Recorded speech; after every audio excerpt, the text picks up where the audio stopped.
నిజామాబాద్ జిల్లా దర్పల్లి మండలంలోని రామడుగు ప్రాజెక్టు రైతు వేదికలో పోషణ మాస కార్యక్రమాలు నిర్వహించారు. అంగన్వాడీ కార్యకర్తలు వైద్య సిబ్బందితో కలిసి సెప్టెంబర్ 17వ తేదీ నుండి అక్టోబర్ 16వ తేదీ వరకు ఈ కార్యక్రమాలు జరుగుతున్నాయి. ప్రతి అంగన్వాడీ కేంద్రాల్లో గర్భిణీ స్త్రీలకు సామూహిక సీమంతాలు, చిన్నపిల్లలకు అన్నప్రసన కార్యక్రమం నిర్వహించారు. గర్భిణీ స్త్రీలు సుఖప్రసవం కావాలంటే పోషకాహారమైన ఆహారం తీసుకోవడం చాలా అవసరమని ఎంఆర్ఓ శాంత తెలిపారు. గర్భిణీ స్త్రీలు తీసుకోవాల్సిన పోషకాహార రక్తహీనత లేకుండా చూసుకోవాల్సిన చిరుధాన్యాలు తీసుకోవాలని తెలిపారు. వైద్య సిబ్బంది సూచించారు. ఈ కార్యక్రమంలో అంగన్వాడీ టీచర్లు, సూపర్వైజర్లు, ఆశా కార్యకర్తలు, గర్భిణీ స్త్రీలు, చిన్నపిల్లలు తదితరులు పాల్గొన్నారు.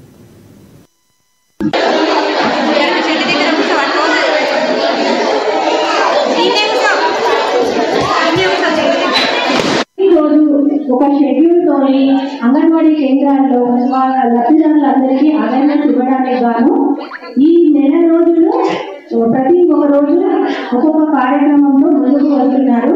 అంగన్వాడీ టీచర్లని ప్రతి ఒక్క లబ్ధిదారులు సహకరించాల్సిందిగా కోరుకుంటున్నాము.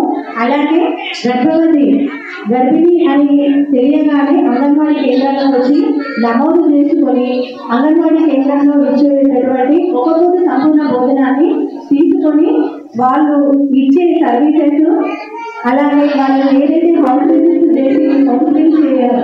లో ఏవైతే విషయాలు చెప్తున్నారో తగిన పోషకాహారము, అలాగే తీసుకోవాల్సిన మెడిసిన్స్ గురించి ప్రతి ఒక్కరూ అవన్నీ తీసుకుంటున్నారని కోరుకుంటున్నాము. అలాగే